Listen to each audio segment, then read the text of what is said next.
NPS reducing by a substantial amount.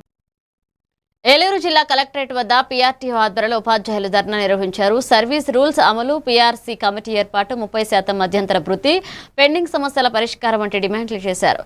ప్రభుత్వం వెంటనే union నాయకులతో చర్చలు జరిపి లేకపోతే నెల 25న విజయవాడలో భారీ నిరసన చేపడతామని హెచ్చరించారు.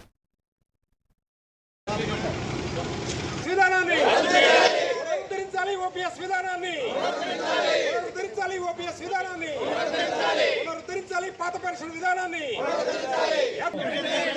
30% అయ్యారును ఉపాధ్యాయులకు సర్వీస్ రూల్స్ ఇచ్చి ఏలూరు జిల్లా PRTU progressive recognised teachers union PRTU AP ఇచ్చిన పిలుపు మేరకు ఈ రోజున ఏలూరు జిల్లా కలెక్టరేట్ ఎదురుగా పీఆర్టీయూ మరి ఏవైతే దీర్ఘకాలంగా అపరిష్కృతంగా ఉన్నాయో ఉద్యోగ ఉపాధ్యాయ సమస్యలన్నిటి మీద కూడా మరి పరిష్కారం కొరకు ఈరోజు ఇక్కడ ధర్నా ఏర్పాటు చేసుకోవడం జరిగింది.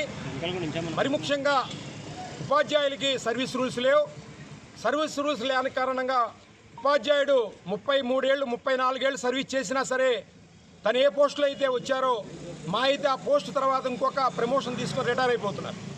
ఇటువంటి దుస్థితి మిగతా డిపార్ట్మెంట్లో లేదు. మరి ఈ విద్యాశాఖలోనే ఈ దుస్థితి రావడానికి కారణం మరి సర్వీస్ రూల్స్ లేకపోవటం. ఈ రోజున ప్రభుత్వం కనుక చిత్తశుద్ధితో ప్రయత్నం చేస్తే ఖచ్చితంగా కామన్ సర్వీస్ రూల్స్ వస్తాయి.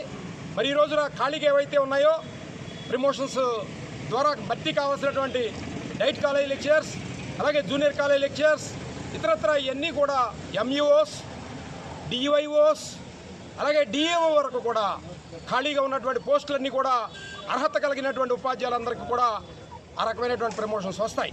కాబట్టి మా డిమాండు మొదటి డిమాండ్గా సర్వీస్ రూల్స్ని ఏర్పాటు చేయాలని చెప్పని పెట్టాం. ఇకపోతే ఈ ప్రభుత్వం రేపు జూన్ 2వ తారీఖుకి 2 సంవత్సరాల కాలం అధికారంలోకి వచ్చి